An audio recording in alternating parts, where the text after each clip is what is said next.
Okay, so we're going to try a few firsts here today. This will be first time I've ever shot any kind of a movie with my camera, and first time I guess many of you have heard my voice, and I'm going to show you a little bit about my machining aspect of my workshop. So here's my old Burke mill and my old South Bend Heavy 10 lathe, and I'll show you it running so you get an idea of what she's like. Okay, so the first thing that we have to do here is we have to get her powered up. So I'm going to go over and energize the shutoff and get the VFD powered up here. And it's a real simple disconnect. When it's disconnected, it's disconnected. Now she's on. You can see the VFD is powering up.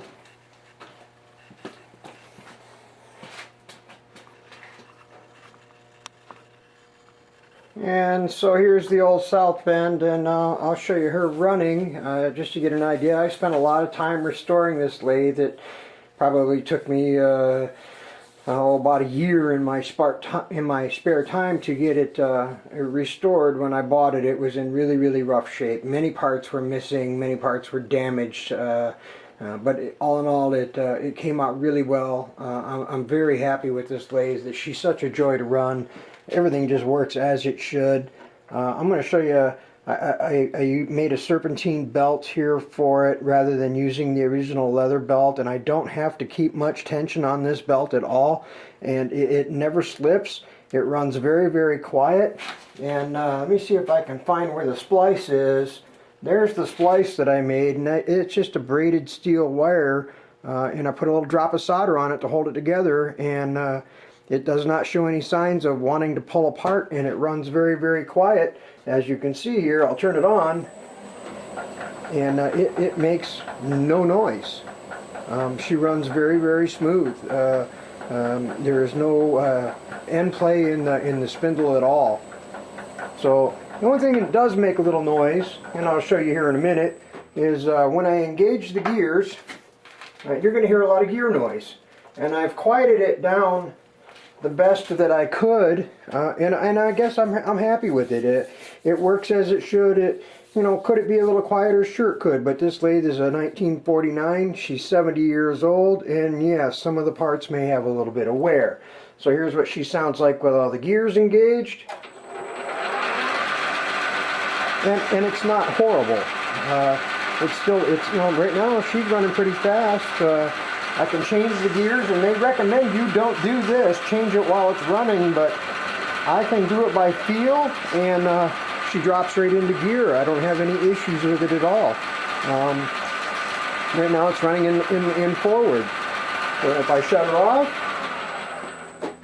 and I'll get a piece of steel chucked up in here and show you how she works. And yes, as you can see from the chips in the pan, if I can get it to focus here, I do use it. This is not a museum piece. I didn't spend all my hours restoring this lathe to just look at it. I wanted a nice quality lathe to use, and now I have one. And I'll show you it cutting in a minute here.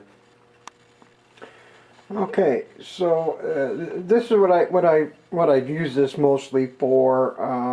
I make a lot of tools for wood turners, and I use square steel stock, and I turn the shanks of it down round so that it's easier for the users to glue them into their handles when they make them. So what I have on here, this is kind of a big chuck for this lathe, but it runs smooth and it runs true. This is a big 8-inch 4-jaw chuck and turning square stock. That's what I need the 4-jaw for. And you can see the tool holder that I have here. This is an Enco indexable tool holder, and a lot of people like the quick change tool post, but I'm kind of liking this one. I pretty much just use high-speed steel with this, and I'm not using a lot of carbide, so it's kind of nice because I can loosen it. I can turn it around and index it around to the cutter that I want to use. I can keep a couple different cutters in here, and it seems to work really well for me. I'm very happy with it. So give me a minute here. I'll get this thing set up, and I'll show you it cutting. Okay, so here we are all set up to make a cut, and I'm going to be using the carriage on this. It'll self-feed. You notice that it's an unsupported cut, meaning there's no support on this end, so it's just this big monstrous chuck holding this stock in place. It does deflect a little bit, but for this procedure that I'm doing here, or this process that I'm doing here, ultimate accuracy is not really that important. If it was, I would slide the tail stock down and I would have it supported on this end. But for this application, this is just fine. Now I will be taking a fairly heavy cut with this with a high-speed steel cutter. I'll be taking 30 thousandths off in a pass, and you're going to see when I fire it up, she's going to make a little noise because it's an interrupted cut. You could not do this with a carbide cutter. It would just shatter the carbide cutter, which is why I kind of like the high-speed steel. They're inexpensive and they allow me to do this type of a cut. So here we go. I'm going to fire her up and show you how she does. I'm going to engage the carriage. Alright, she's feeding. You're going to hear it in a minute here. Let's see if I can focus in on her.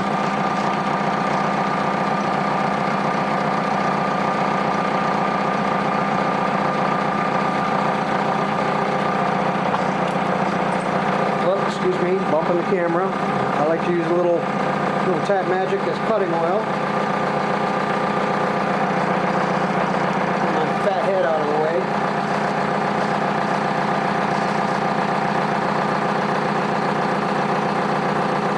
Now I'll do a couple passes here to show you what she's all about. Okay, it's going to stop here in a minute. I'm going to hit my stop. Alright, I'll stop it. Back her off. Advance her another 30 thousandths. So I'm taking overall 60 thousandths of material off of this at a time. That's a pretty good cut for an old girl like this, I think. She doesn't seem to complain too much. Okay, here she goes again. I love the smoke trails of that cutting oil. Get a nice hot chip. Chips come off nice and blue.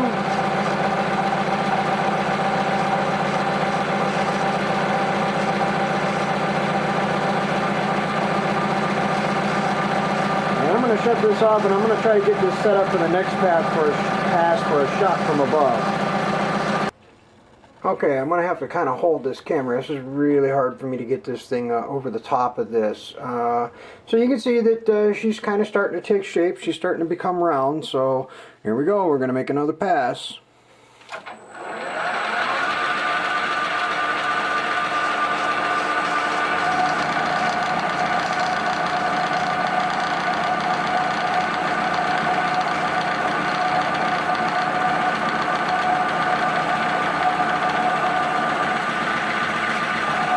Oops, my bad. I forgot the advancer. Alright, there we go. That's better. Another 30 thousandths. And you'll notice that now she's starting to get a little bit quieter.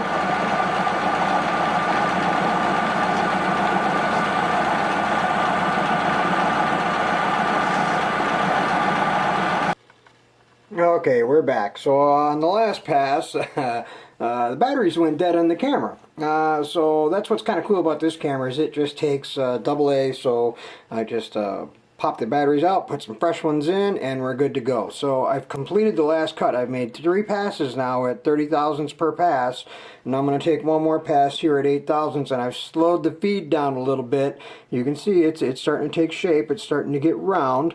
There's a couple flat spots in it. It's not perfectly concentric, but it really doesn't matter. This is going to get glued into a handle. It's just going to make it a lot easier for the guys to glue them into their handles when they make their own handles for their tools. So here we go. We're going to make one more pass with a little bit of slower feed. I'm going to power her up a little bit.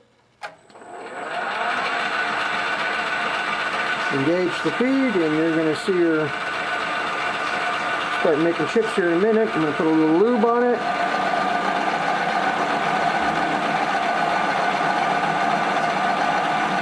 All the smoke trails. You can see she's feeding slower, making a pretty nice cut. Let's see if I can zoom in on it a little bit.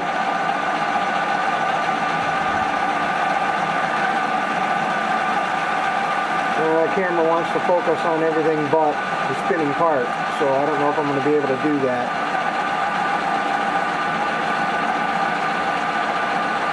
But you get the idea. The old girl runs pretty good for a 70-year-old lathe.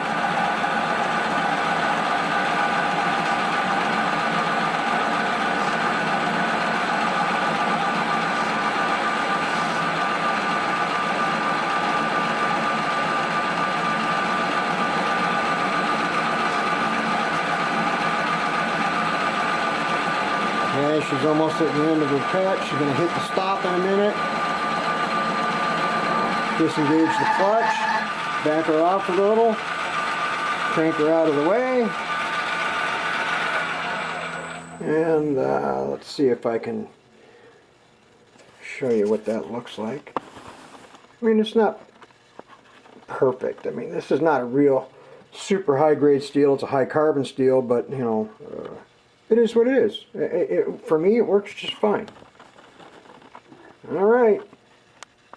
Alright, so here's the old South Bend. I just put this light over here for a little better lighting. This camera seems to like fluorescent light better than incandescent.